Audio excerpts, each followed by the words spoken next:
Hello and welcome. Today I'm going to be talking about how you can stop a difficult maternal relationship, so a relationship with your mother that is in some way frustrating or just hasn't met your needs over the years, how you can stop that from affecting your relationships now as an adult. The relationship we have with our mother is typically a blueprint. It kind of creates the parameters in which we understand relationships. It helps us to understand love, how to be loved and how to love other people. It helps us to get a sense of really how we can relate to other people and connect to other people, and also retain our own selves.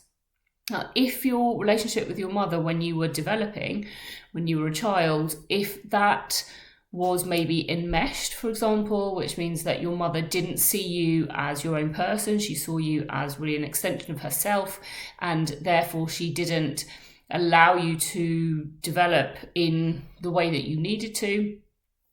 Or if she was distant with you, maybe she was very rejecting or critical of you. All of these kinds of dynamics have a big impact on how you then come to understand love and relationships and connection. And so this can affect all of your relationships, whether it's your partner relationships or relationships with your own children, with friends. It kind of really has a big impact on how all of those relationships function. So let's talk about how you can start changing that and start having relationships that are better and are healthier, even though it's kind of with the backdrop of this difficult maternal relationship. So I'm going to talk about 3 areas that are most commonly affected when you have a mother wound or this kind of problematic maternal relationship. So the 3 areas that tends to really disrupt quite heavily is authenticity. And I'm going to talk about all of these in more detail in a moment. So it's authenticity, boundaries, and safety, or another way we could think of that is trust. Now, authenticity is really crucial in having healthy relationships. It essentially means that you can show up as you are in that moment. This is going to fluctuate from moment to moment, from day to day. There will be different versions of you, different ways in which you express yourself, different ways in which you might feel in any given moment. And authenticity is the connection to self. It's kind of retaining a relationship with yourself even when you're with other people. However, in order to be able to operate like this as an adult, you need to have ideally felt safe to be yourself as a child. But if you got the message from your mother that there was something wrong with you, or that if you behaved a certain way, she would reject you, if you said certain things, it would upset her, and then maybe she would move away from you in some way, she would reject you, she wouldn't want to be close to you, she would give you the silent treatment, for example. Or if you got the impression that when you did certain things or looked a certain way, that she wasn't going to love you as much, love you as easily or as fully, then all of this will have forced you to become less authentic. It will have, when we are faced with the choice between maintaining our attachment to our caregivers, and especially to our mother, or maintaining the relationship with ourselves, we as children, we are always going to abandon ourselves because we have to do that in order to survive. We need that relationship with our mother, with our caregivers as children. It's vital. So we kind of abandon ship. We say, okay, I'm going to ignore how I'm feeling, what I want to do, what I want to say, how I want to be. I'll put that to one side and I'll become what mum wants of me. I'll become something that is more appealing to her or that she will approve of in some way. And so then as an adult, you will find yourself probably behaving in a similar way in your adult relationships. So this could mean a variety of things, but often it will mean that you are making more space for other people in your relationships than you make for yourself. So that might look like just ignoring your needs until you kind of reach a breaking point, but making sure everybody else is okay. That might be that you forget everything that you're interested in. You forget what makes you happy. You forget what the hobbies that you've done when you enter a new relationship. That might mean that when you become a mother, you become completely absorbed in that and you lose connection to yourself. So essentially, you'll be operating in your relationships in such a way that you lose you. So part of kind of moving away from this and trying to minimize the element of the impact of the mother wound, is to start feeling safe to be yourself. Now, this needs to be done with caution, because of course, if we start doing this with people who are quite narcissistic in nature, maybe people who are particularly critical or unkind, or just they don't maybe think about what they are saying or doing much, then it can just re-traumatize, and it can just kind of reiterate that same original fear that we can't be ourselves. So you need to try to do this with people who do seem relatively emotionally aware and safe, people that you feel generally comfortable with. And then it's about just kind of slowly being more yourself, trying to say what you think a little bit more, making sure that you are taking up space in the relationship. So that means your feelings are out there. You're communicating when you need a break. You're communicating when you want to do certain things that the other person might not approve of. That you are taking up space. You are reintroducing things that make you happy, whether that's hobbies or activities, or you are allowing that for yourself. You're giving yourself permission to be your authentic self again. And as you do this slowly but surely, it will create better relationships. It might rock the boat, especially with those relationships that maybe are mirroring that early relationship with your mother. That's probably not going to go down that well. But with people who are generally healthy and there for you, wanting to really accept you as you are, this will be a welcome change, and the relationship will deepen because you will be showing up more as yourself. So the next area that the mother wound tends to really affect is boundaries.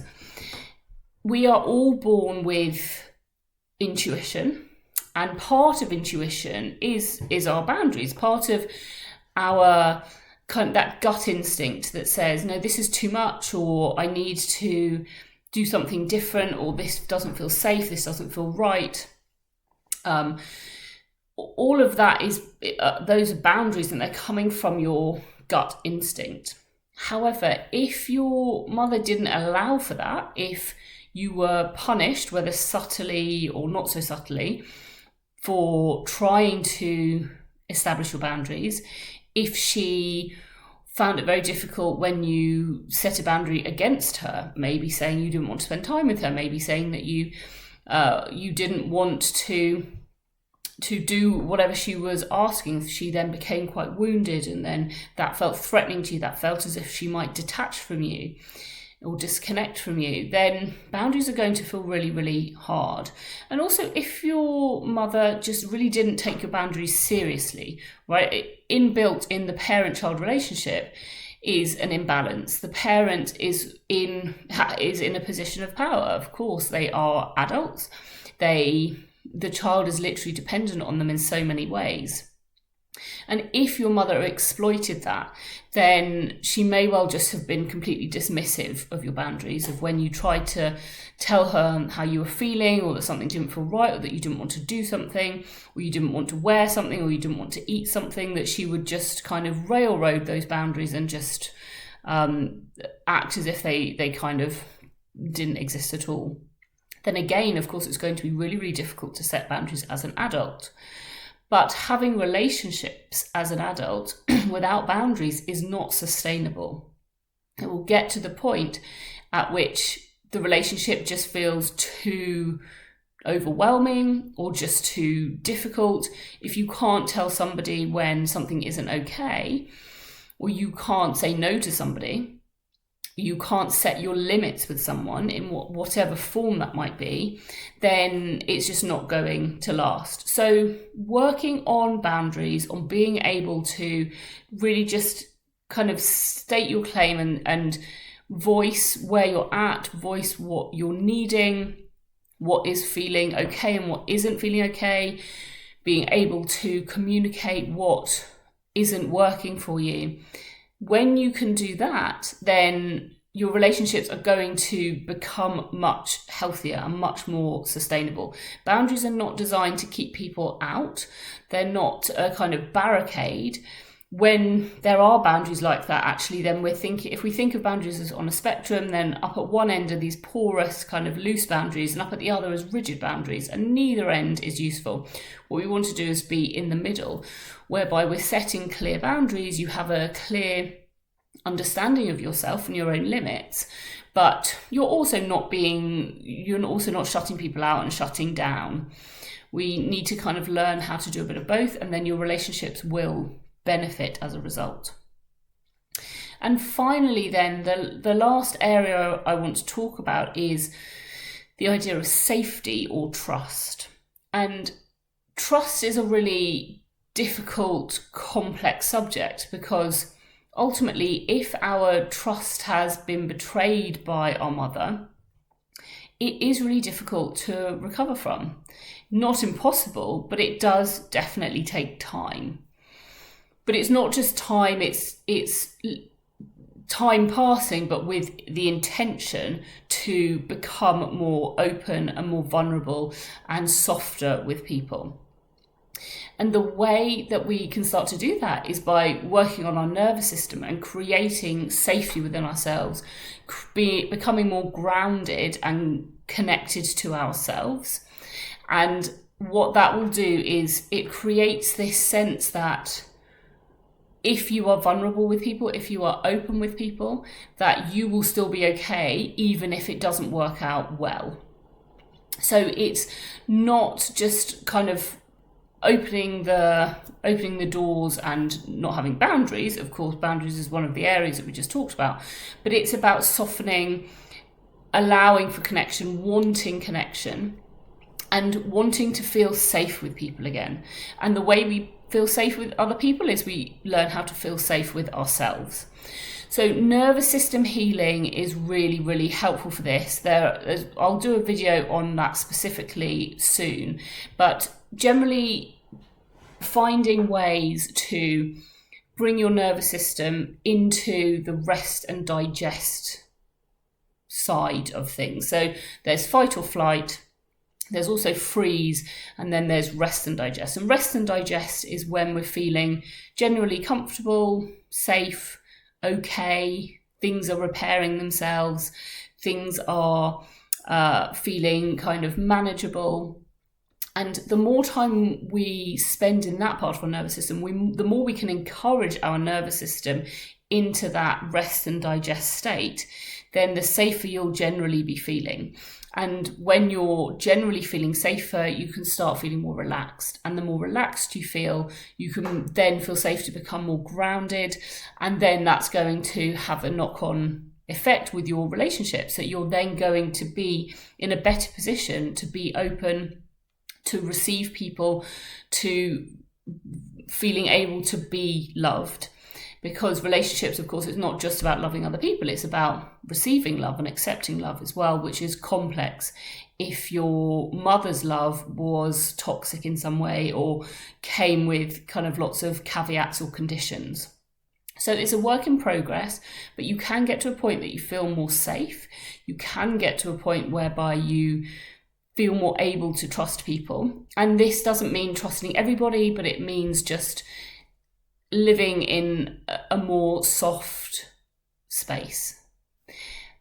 And so those are the three areas that I think are most important to be considering and working on and healing when you don't want your relationship with your mother to keep affecting your other relationships. Because although the mother wound in itself is something to that needs attention, that we need to find a way to work through and get past. But one of the core ways that it affects your self-worth and your self-esteem, and then that affects your relationship. So the more you can work on these 3 areas: authenticity, so feeling safe to be yourself, good and clear and healthy boundaries, and safety and trust, the more you can just start to gently and slowly work on those areas of your healing, then your relationships will all improve. I hope that's been helpful, and I will see you next time.